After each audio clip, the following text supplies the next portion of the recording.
Coalface. I am Philippe Rose. This is a conversation among friends working in international affairs. We share stories about our life in the real world, beyond the headlines, and look for lessons learned that can inspire us.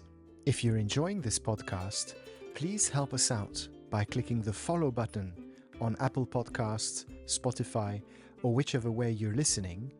Leave us a review and consider becoming a supporter by visiting atthecoalface.buzzsprout.com. And a shout out to our current supporters. Thank you for making this show possible. Nino Kalandadze was one of our first guests on this podcast.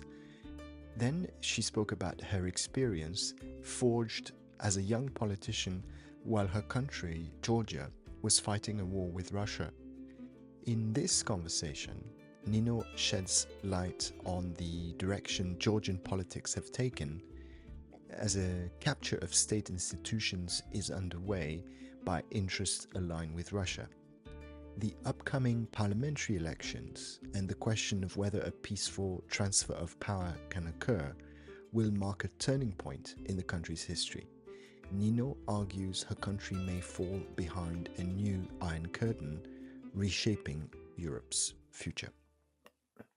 Hi, Nino. I'm absolutely delighted to be speaking to you today. I realize it's almost an anniversary. It's been like 3 years since this podcast was launched and roughly 3 years since we last spoke because you were one of our first guests. So I'm really grateful that you agreed to do this again, although we've got a bit of a different program compared to what we talked about last time. So thank you so much, Nino, and great to see you on screen here.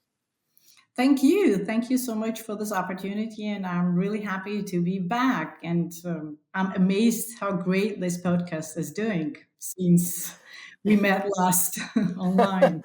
Yeah, I never thought it would last that long, but it's great. Yeah. And so I think I've got a few quite serious questions to ask about Georgia and its place in Europe and the world. But I thought before we dive into that, I would just would like to take the temperature with you and ask you simply how you're doing and how have you been since we last spoke 3 years ago.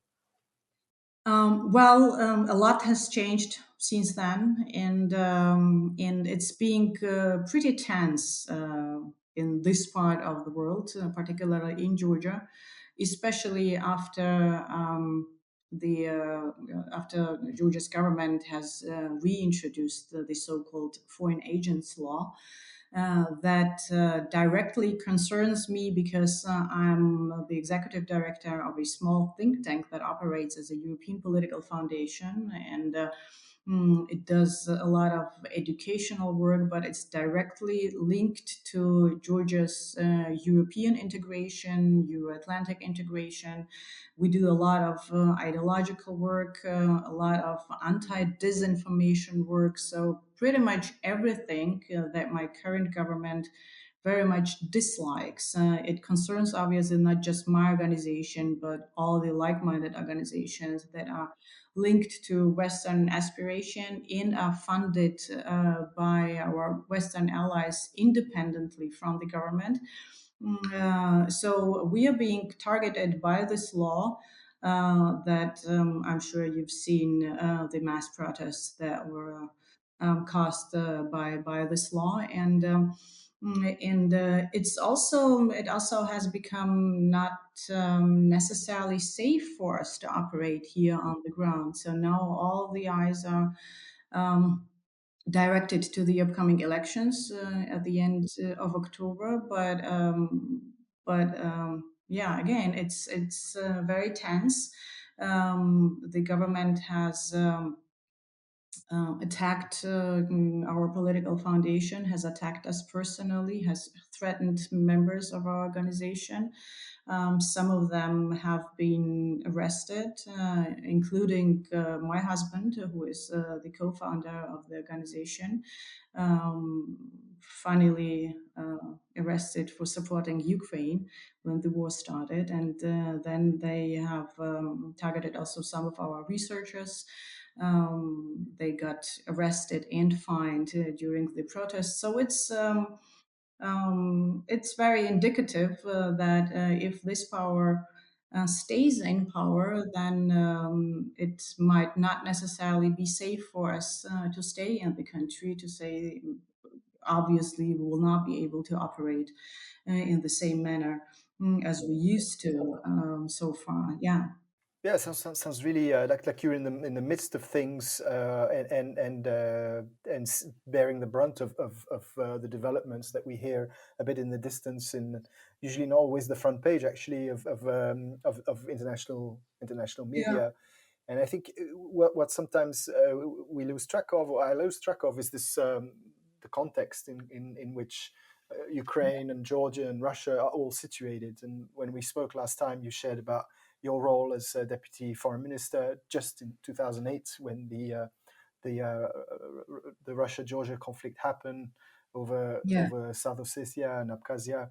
And then we had 2014 in East Ukraine, and then since then, Right. obviously, Crimea, and now 2022.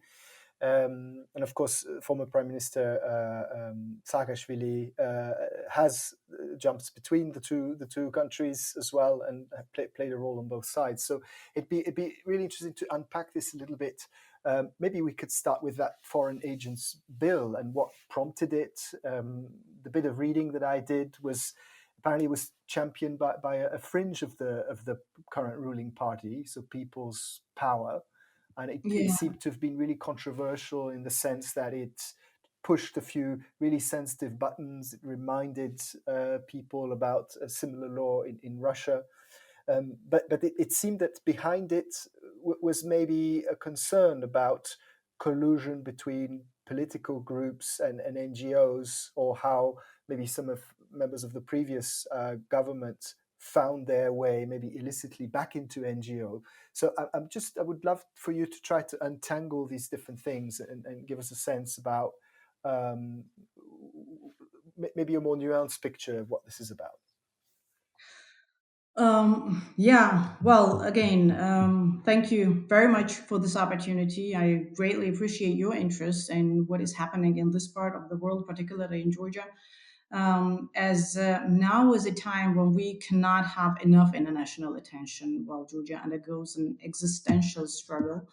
Um, and it is indeed alarming what is happening in my country and in this region in general, especially after Russia's full scale invasion of Ukraine, which has entirely changed the geopolitical dynamics in the West and the Black Sea and Caspian regions. And if we have time, I'll try to give you a background perspective to better understand what exactly is happening in Georgia and why now.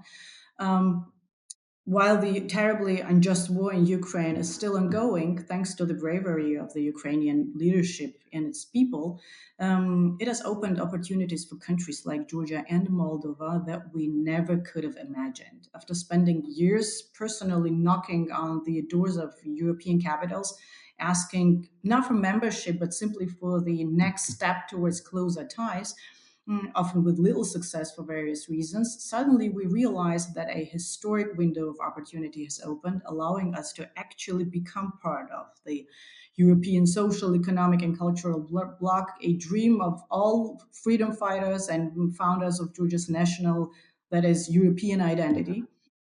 So Georgia, Ukraine, and Moldova have been granted candidacy status last year, with the next step being membership negotiations with the EU. The process is practically irreversible and gives these candidate countries a real chance to become members of the EU during the Union's next major enlargement expected by 2030. If I pause you there just a second, because Yeah. I think you clearly you've dedicated so much of your life towards liberalism, openness, linked to to EU.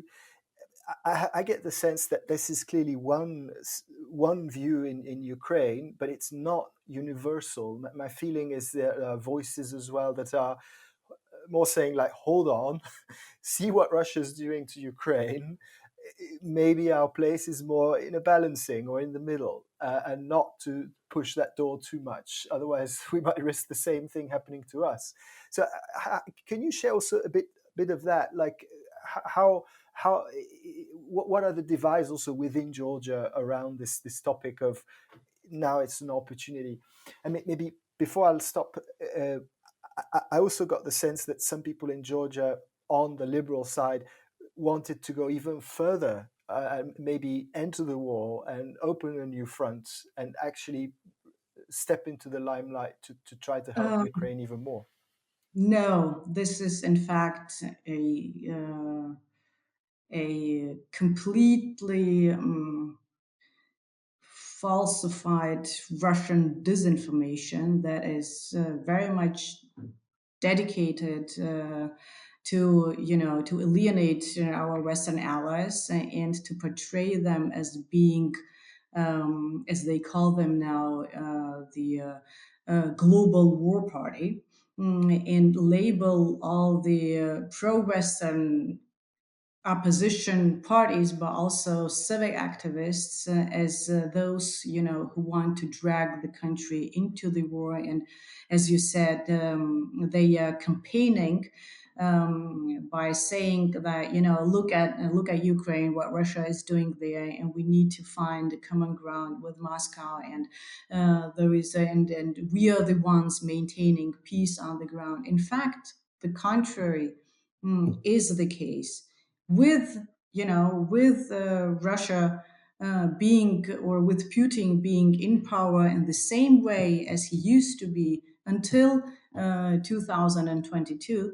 Then this definitely means that there will be no peace on the European continent, and there will be no capacity or playground for democracy to develop, because this is what Moscow is against: for democratic and Europeanized Georgia and the region. And this is what they have been fighting against in Ukraine, but even earlier in Georgia in 2008. And then they went on.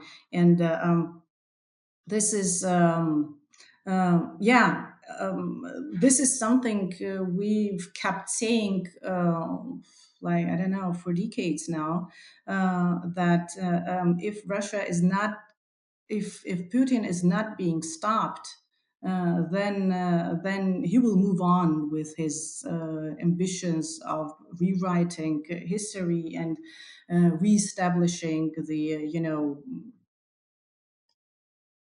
post Cold War setting, because that's what it is all about. It's not even, it's just, it's just a hot war in Ukraine, and it's the same battle in Georgia with another front line, just being, they just operate here on the ground differently, because they already have in place in government a proxy regime that already obeys Moscow's rules, unlike Ukraine.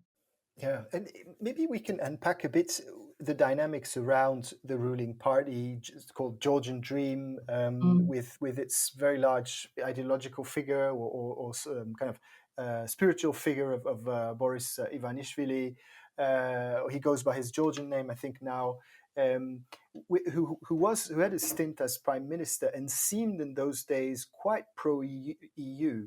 So, what happened to the party? Did it did it follow the path of maybe Orban's Fidesz, where it was opportunistically reinventing itself as a kind of a pro-Russian party, kind of finding as base maybe older generation Georgians, and then adding a few bits of conservative law Mm. and order, anti-LGBTQ, and other stuff to keep it together, or is it a Trojan horse from Russia? Like how to look at it, and then on the other side, there's unity, like the Saakashvili party and him being in prison. Actually, like is it how to look at that kind of duality in a way?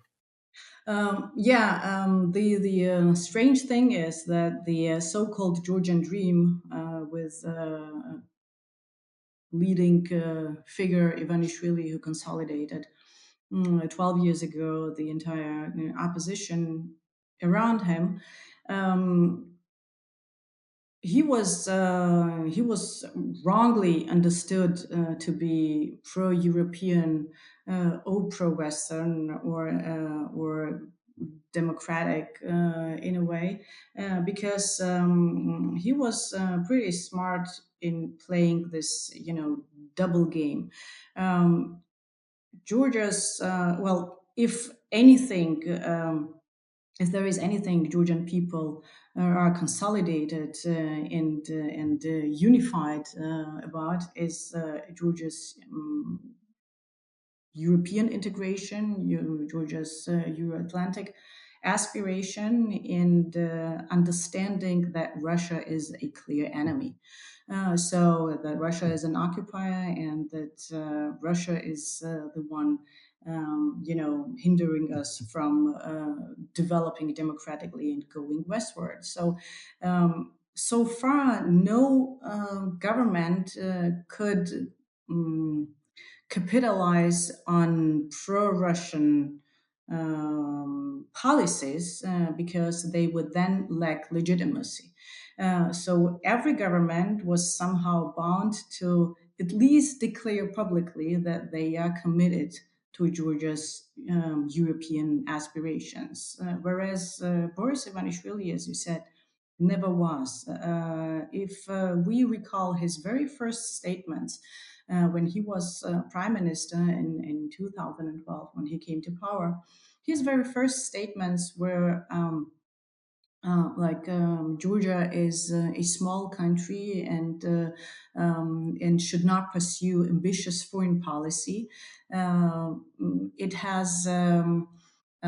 It has strong ties to Russia, and we should be capable of dealing with each other without Western or third parties' interference. That Armenia back then, 10 years ago, was he named as an example of how a country could best cooperate both with NATO and Russia, basically very clearly saying that with me in power, there will be a foreign policy change. Because given the context and given the geopolitical challenges, uh, um, outcasting the West and leaving Georgia face to face with a big occupier, this already meant pursuing Russian interests on the ground. But for many subjective and objective reasons, and this would lead us way too far, um, both internally but also on the side of our Western allies, it was more convenient to look away rather than to see what really was happening here on the ground. And with a lot of happening in the world in general, the West understood Ivanishvili to be perhaps not necessarily their direct ally, but not a problem as well.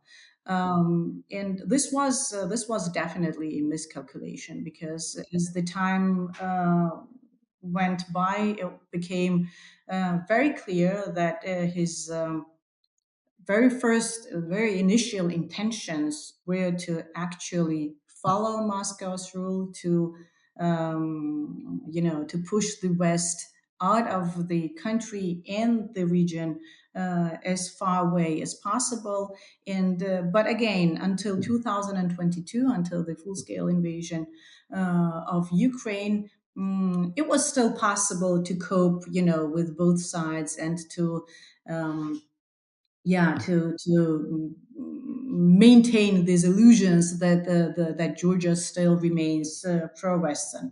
But again, it was very clear, if we would have listened carefully to what he was saying, and in fact, my organization has published in 2018 a brochure calling Georgian Dream or a Russian One, identifying all the facts that were pretty obvious if one would have just look at them carefully. But again, the war in Ukraine exposed this force. It was time for Ivanishvili to consolidate Russian power here on the ground, and that's where they started a very direct anti-Western campaign with initially with lots of insanely sounding accusations, but now it has become, a daily rhetoric of the representatives of the ruling party, that the West is an enemy, and that they are now trying to finance, all the colorful revolutions. Um,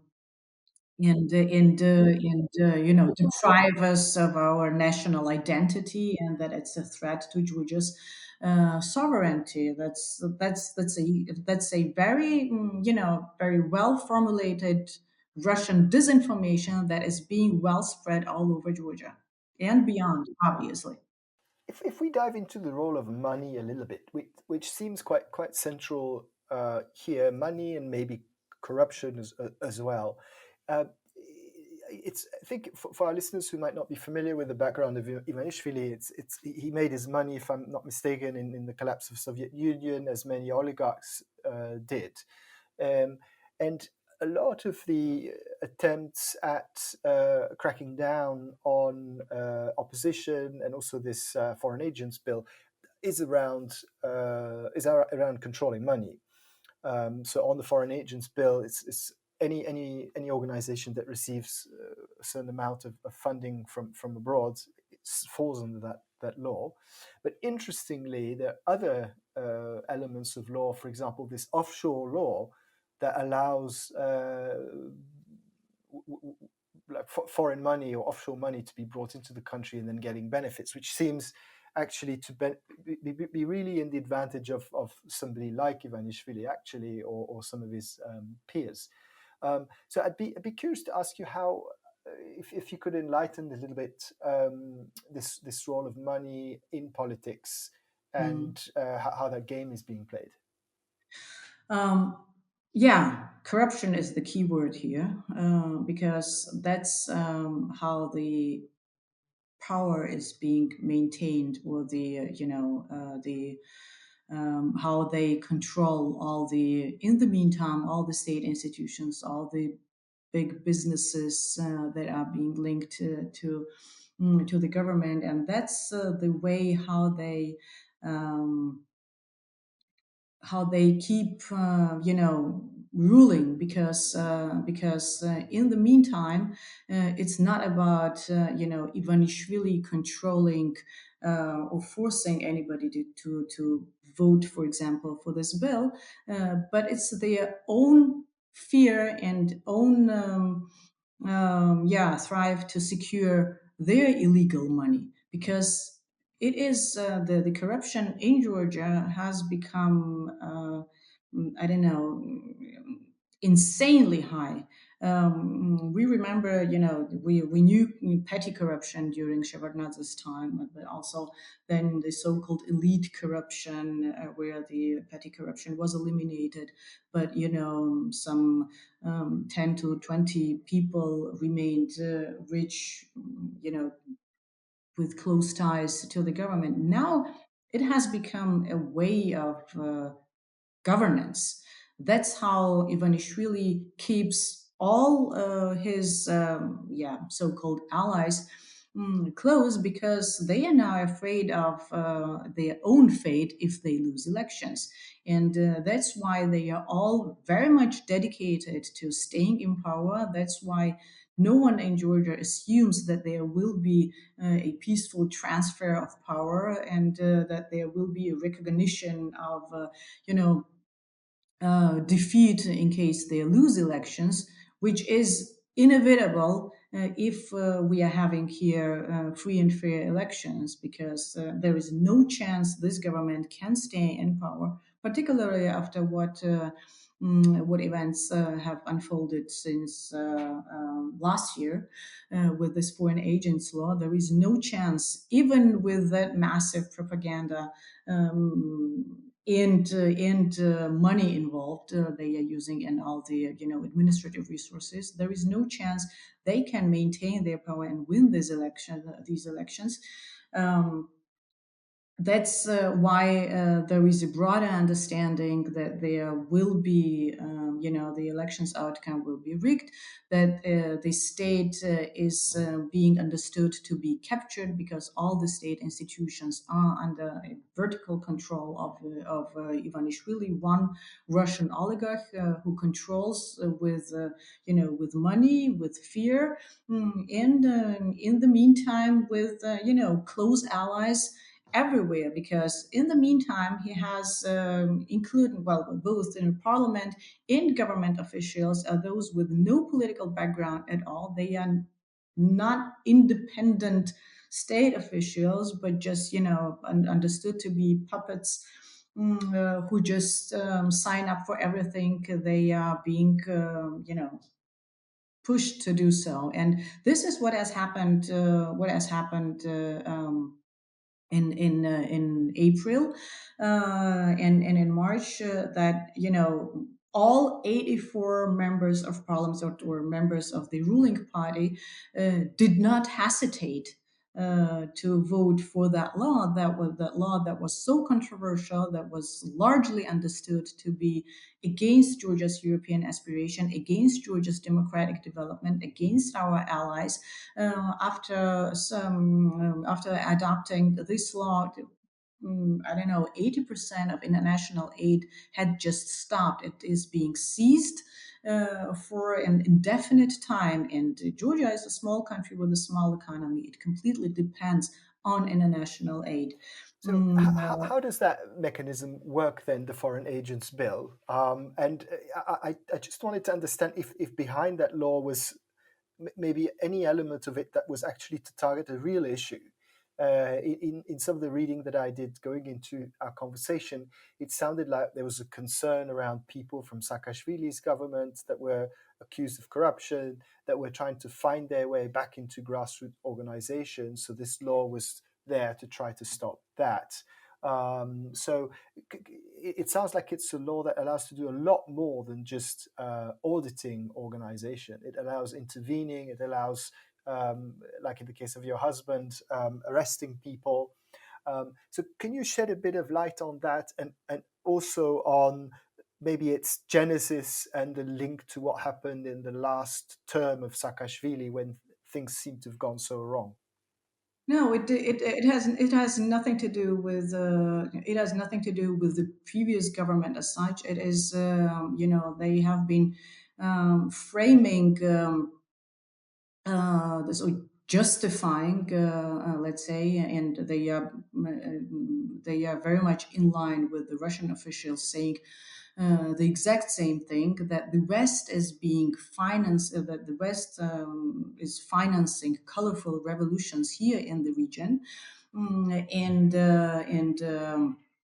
this is what they want to avoid this time. So if you would have, if you would listen to Ivanishvili's last public speech, he was saying he is here to secure Georgia's sovereignty from international interference, and that the West would finance all the civic organizations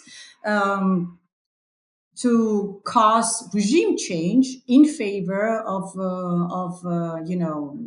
Western interests, which is just insane, which is unexplainable, and this is just I don't know. It's insanity. In fact, what is happening here is what already has happened in 2012 in Russia, and then again in Belarus, and in many countries at the same time. By the way, because as Ivanishvili has introduced this law.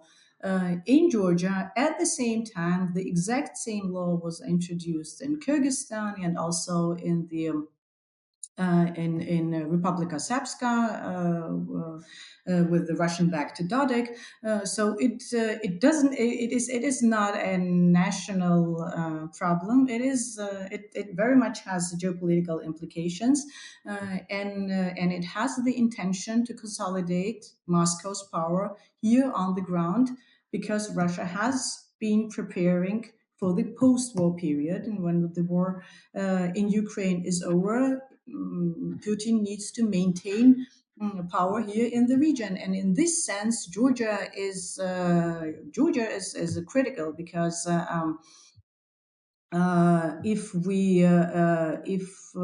we look at the context, whatever happens in Georgia will not stay in Georgia. It will have broader implications for the entire region. Azerbaijan has formed new strategic alliances with NATO member Turkey and no longer subordinates itself to Moscow. Armenia, realizing Russia's unreliability, is increasingly looking to the West, restarting talks with Brussels. Given this background, maintaining control over Tbilisi is critical. If Russia fails in Georgia, it could lose the region for good. Conversely, if Russia succeeds in Georgia, it will jeopardize Armenia's EU accession talks and endanger Western interests in the region. So yeah, we are indeed at a crossroads, without exaggeration. The existential elections on October 26th will decide whether Georgia can survive as an independent state and maintain its sovereignty and its chosen historical path towards the West, or if it will once again fall under Russian influence. The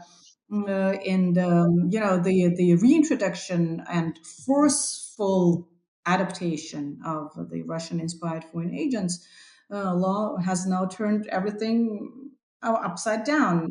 One topic I wanted to raise, staying a Mm. bit in the domestic as well, is the topic of social rights, human rights, and civil liberties, essentially, which is a big area that your center advocates for. And can you give us a sense about this topic, both uh, now, but also, if I recall, the back end of Saakashvili's kind of time in power, there were accusations of human rights abuse or heavy-handedness in enforcing some of his policies there. And then now, of course, it looks like it's continuing under a new government. I think part of the reason the EU put some of the discussions on accession on hold was to do with human rights backsliding. Then we have the bill that is limiting LGBTQ rights as well. And of course, you have Georgian Dream announcing that it would ban other parties or a number of other parties if it wins the parliamentary elections, which I think one of the articles that you highlighted on your LinkedIn was calling it the North Korea move in a way. I think there's even censorship of in the arts, in the movies as well, that is going on. So can you give us a sense? And of course, your husband was arrested, and a number of other liberal-minded activists and leaders. So can you give us a sense about what's going on there? If it's anecdotal, if it's systemic, if it's also if it outlives governments, if it's almost a part of the Georgian way. No, no, absolutely not. It is, well, first of all, I would say the, with all the, flaws and mistakes the previous government has done, and they also, having two consecutive terms or being for two consecutive terms in power with the constitutional majority, it did allow the previous government to get used to being in power, and also tend to um, be tempted to control the media landscape and to create the favorable environment for staying in power, but any comparison with the current government would be inherently wrong, because the previous government, with its flaws and mistakes, was a government that was for Georgia's democratic development and Western integration. So, one thing they have done very rightly is that we maintained our country on the right path. Uh, and that government, because it did a lot of things wrongly, particularly during the second tenure, mm, they, lost elections. They paid a political price. They accepted the defeat. They transferred the power orderly. This is what a democratic government does. Now, this government, which is now in power, is, in my understanding, and in the understanding of many of our allies as well, is not a government, but it's a proxy regime that is just obeying the orders coming from Moscow. They need to maintain power no matter what, and there is no assumption at all that this government will accept the defeat, that this government, will give up power and move into the opposition. This would be a miracle if that happens, and this is not happening, and it is a major difference because this government is dedicated to staying in power and to um, and to continuing this anti-Western path to keep Georgia, again, as I said, once the war in Ukraine is over, there will be a new geopolitical real scenario created here on the ground.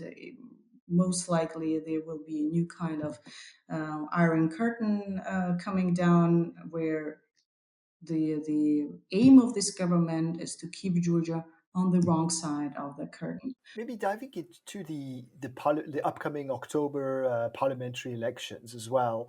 So we talked a bit about this earlier. So it seemed pretty critical here because it's going to cement a bit the direction that the country's taking, and the landscape there. It looks like, broadly speaking, you have a Georgian dream and unity, so Saakashvili's former party, but then a very fragmented series of other small parties. So there's that issue around, is there a credible opposition? And then there's the issue around, does it even matter? Like, will any results be recognized? So I'd love if you could shed a bit of light on that, because at the moment you're active really in the education space, fighting disinformation, but it looks like I couldn't quite get a sense of a very strong, credible opposition here. Yeah, one topic we have been working on for quite some time is dealing with political parties and working on internal party democracy, which we understood in a democratic setting is a key precondition for all the small parties to develop and at some point eventually to be able to regain power. And we also conducted on a larger scale and very interesting study on why the so-called third parties cannot survive in Georgia, and why this political partial dichotomy still is to maintain, whereas there is on the one hand an obvious demand, popular demand, to have something new beyond the GD UNM. And on the other hand, there is plenty of new political parties emerging that cannot succeed or even overcome the parliamentary threshold. And this would have been, an ongoing debate, and one of the, major focus topics of my organization if we would not be facing existential challenges. But this is a challenge for the opposition parties, obviously, because again, with a Russian oligarch being in power for 12 years and now since 2016 having full power over all constitutional institutions that also includes political parties, and they have become very weak when it comes to competing for electorate. The opposition parties are very fragmented, very weak, very discredited for objective reasons, but also because the disinformation machines have targeted them for many, many years now. So they struggle to gain support. But this time, it is very clear that that these elections are more like a referendum. It's like choosing between black and white. It's about choosing between uh, being a Russian backyard again, or moving towards the West. And this has become predominantly clear for a majority of the population, though the disinformation is still very heavily present. Can you go into that disinformation space? I'd love if you could dive into that a little bit, because, of course, a lot has happened in the last decade on this space, and it's something that your organization is fighting. How sophisticated is it today? Is it effective? Do you see maybe commonalities with some of the allegations of Russia meddling in other countries' electoral processes? So, can you shed a bit of light about how sophisticated it is, how developed and effective it is in Georgia today? Unfortunately, it is pretty effective. Firstly, because it's not necessarily because of its content, but because it is overwhelming. Volume, And you mean? yeah, it's overwhelming in a sense that there are limited sources of information in Georgia, and the major source of information still remains information coming from TVs. Because access to social media is still pretty limited, particularly in the rural areas. Uh, and since and I don't know if you remember, it was very much done in a Russian style, that there was a forceful takeover of a major opposition TV channel, Rustavi 2, several years ago. Since then, there are several opposition TV channels. However, their outreach is pretty limited, and there are several larger TV channels, particularly one that covers the entire Georgia and is full of Russian disinformation. So it's also about the content, particularly when it comes to government's rhetoric that they are maintaining peace versus the West wants us to go fight against Russia, and this obviously works with the population that has already undergone several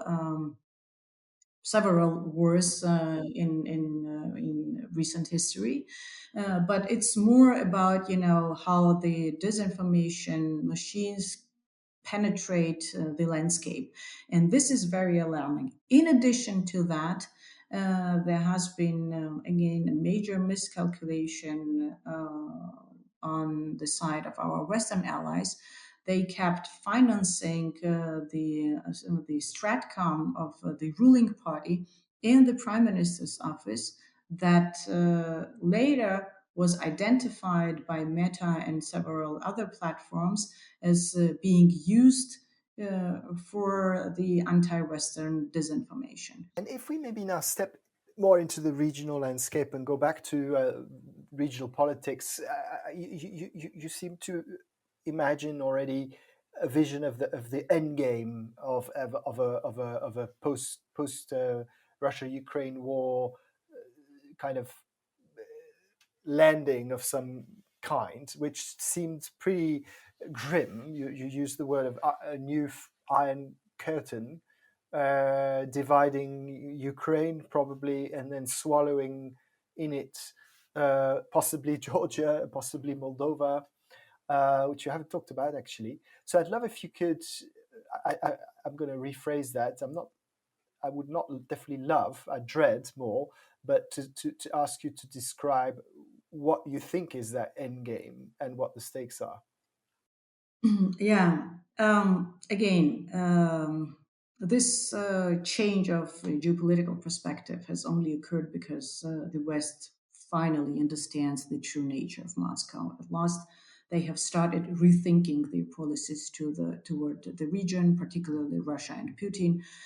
After at least 17 years, and I date this back to Putin's famous speech at the Munich Security Conference in 2007, when everyone should have understood his ambitions, the civilized world has begun to realize that there is no room for negotiation with an uncivilized partner who disrespects international order and refuses to play by the common rules. So this shift has completely transformed the geopolitical perspective. Russia is no longer an unreliable partner, but a clear enemy of the Western security order. This region is no longer irrelevant or a low priority because its security has proven to be crucial for European security. And you may remember our first podcast when I told you that in 2008, most of our allies were not ready to see the obvious and accept the consequences, which would have required changing relations with Moscow. In 2007, we warned our international partners that recognizing Kosovo would set a dangerous precedent and set a wrong signal to Moscow.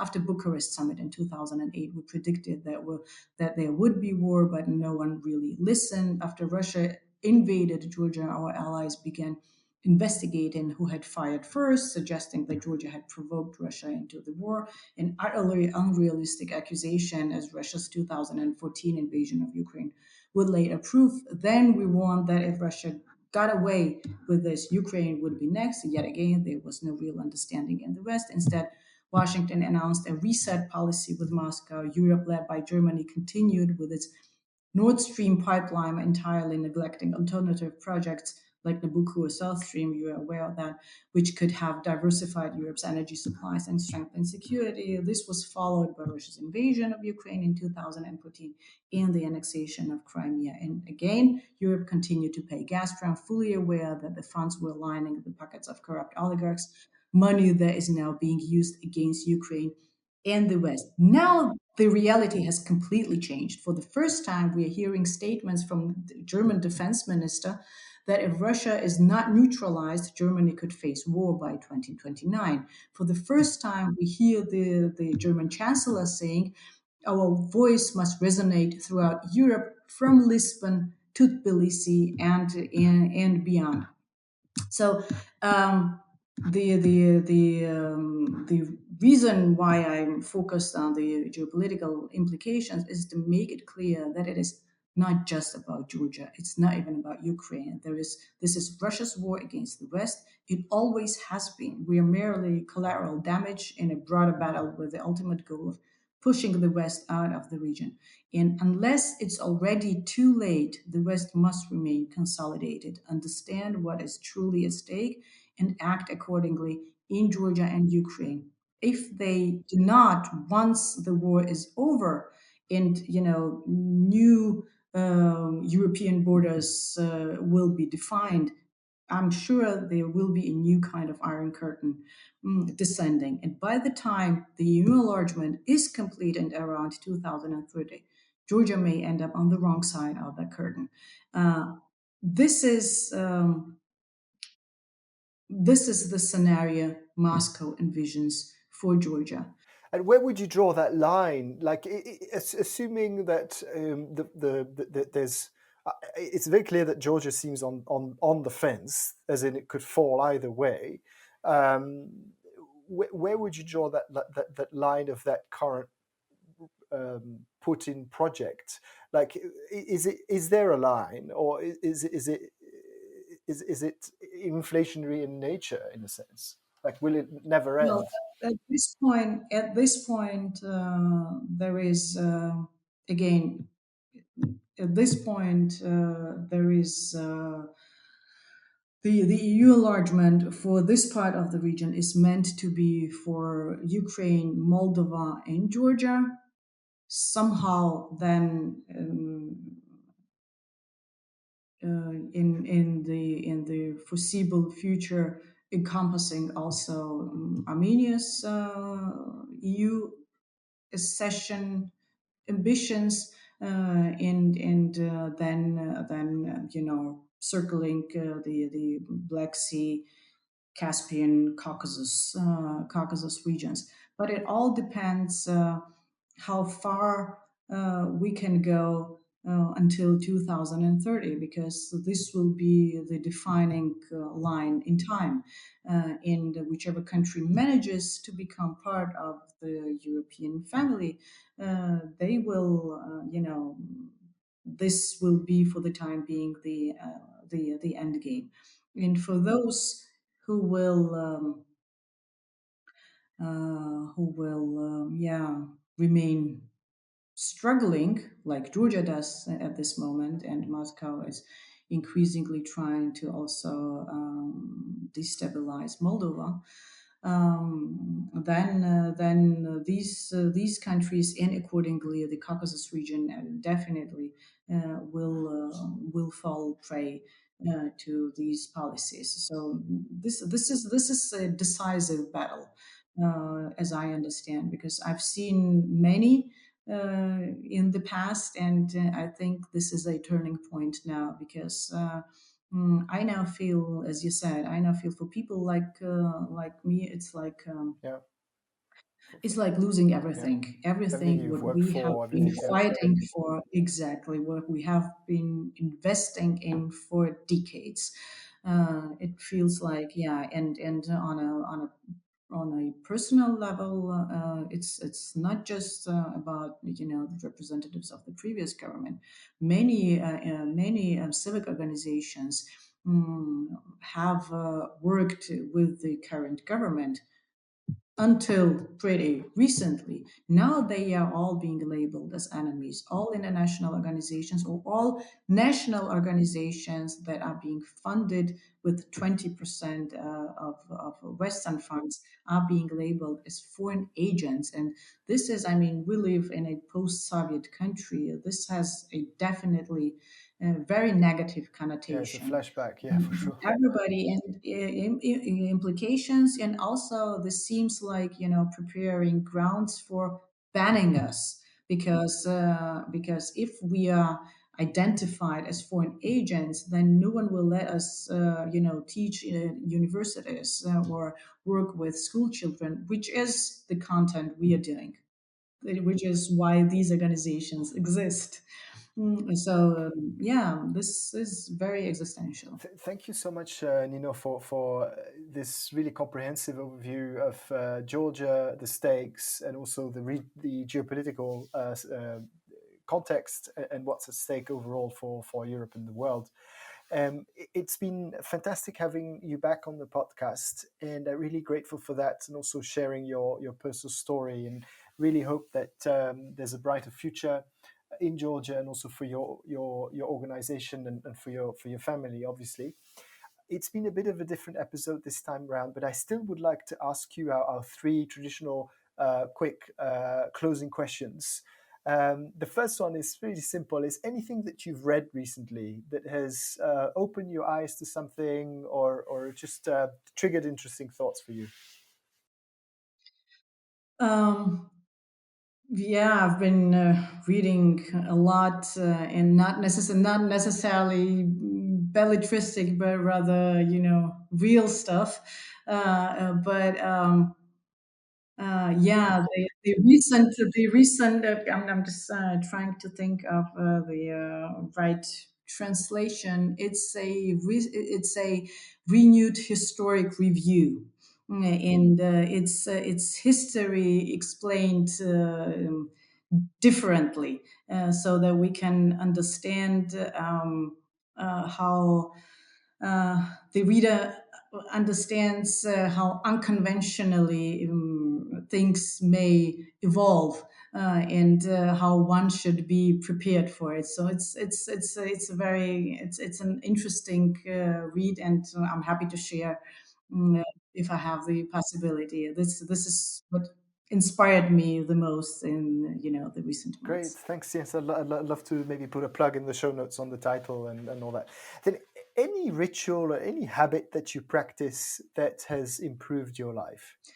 Yeah, well, I'm trying to be more organized than I used to be when I used to work for the government, because this is a place where you can't really plan.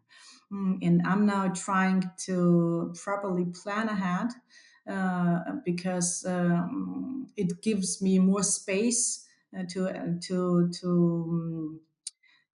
yeah, more space to organize my thoughts, and then I'm more prepared and obviously more effective when it comes to actually implementing those thoughts. And last one is any place that has a special significance for you? A place. Yeah.